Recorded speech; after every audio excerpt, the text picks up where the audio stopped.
Hi guys, എല്ലാവർക്കും happy Onam. ഓണമായിട്ട് എന്തൊക്കെയാണ് എൻ്റെ പരിപാടി എന്ന് ഞാൻ കാണിച്ചു തരാം. രാവിലെ എണീച്ചത് തന്നെ ഇവിടെ 10:30-ക്കാണ്.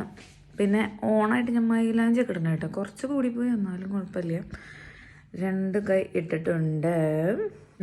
ഇന്നെന്താണെന്നറിയില്ല, മുടിയൊക്കെ ഇത്തിരി വൃത്തിയിൽ എടുക്കുന്നുണ്ട് കേട്ടോ. ഓണായതുകൊണ്ടായിരിക്കാം.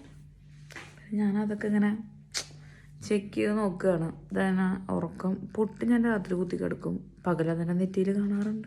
വലിയ ആർഭാടങ്ങളൊന്നും ഇല്ലല്ലോ. ഓണത്തിൽ എന്തെങ്കിലുമൊക്കെ സെറ്റ് ആക്കണം എനിക്കൊരു ഐഡിയ ഉണ്ടായിരുന്നു കേട്ടോ. അങ്ങനെ ഇതാണ് എൻ്റെ ഓണത്തിൻ്റെ ഒരു ചെറിയൊരു മേക്കപ്പ് ഇട്ടാ. മേക്കപ്പ് ഒന്നും ഇല്ല, സാരി ഉടുത്തു. ഇങ്ങനെ ഗായ്സ് നമ്മൾ ഓണത്തിന് എന്താ സെറ്റ് ബാക്കിലൊക്കെ കിടക്കാൻ നോക്കണ്ട കേട്ടോ. അതൊക്കെ കിടക്കാനായിട്ട് വയ്ക്കണം. നമ്മൾ സെറ്റ് കൊണ്ടൊക്കെ എടുത്ത് സെറ്റായി. നമുക്ക് മേക്കപ്പ് ഒക്കെ കഴിഞ്ഞു വരാം. ബായ്. ഹലോ, ഇങ്ങനെ നമ്മൾ മേക്കപ്പ് ഒക്കെ കഴിഞ്ഞു ഓണത്തിന് പോവാൻ കേട്ടോ. ബായ്.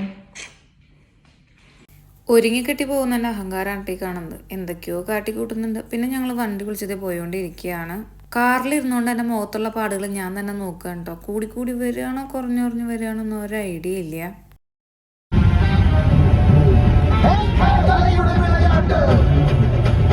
ചെന്നപ്പോൾ തന്നെ നമുക്ക് കായവർത്തൊക്കെ തന്ന് സ്വീകരിച്ചു. അത് വളരെ മനോഹരമായിരുന്നു. പിന്നെ ഇതാണ് നമ്മുടെ മെടുക്കിക്കുട്ടി, നല്ലൊരു ഡാൻസറാണ്. പിന്നെ പല കാട്ടായങ്ങൾ നമുക്ക് കാണാൻ സാധിക്കും.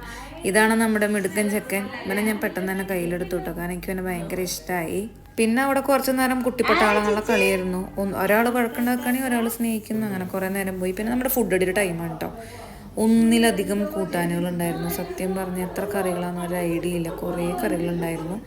അങ്ങനെ ഇതാണ് നമ്മുടെ ടീം. എല്ലാ ടീമുകളും ഒരുമിച്ച് കൂടി അങ്ങനെ സദ്യ കഴിക്കുകയാണ് ഗായ്സ്. അങ്ങനെ ഞാനും നാട്ടിലെ ഓർമ്മയിൽ നല്ലൊരു സദ്യ കഴിച്ചു. അതുപോലെ എല്ലാവരും കഴിച്ചു. അങ്ങനെ സദ്യ കഴിച്ച് വയറ് നിറഞ്ഞ് അടുത്ത റൂമിലേക്കുള്ള യാത്രയാണ്. അങ്ങനെ നമുക്ക് കുറച്ച് പേരെ കാണാനൊക്കെ ഉണ്ട്. അപ്പോൾ നമ്മൾ അടുത്ത റൂമിലേക്ക് യാത്ര പോവുകയാണ്.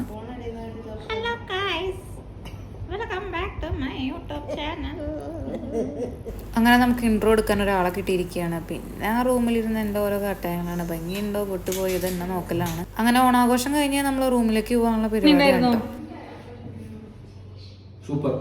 പോവാണോ? അപ്പൊ ഹാപ്പി ഓണം പറയും.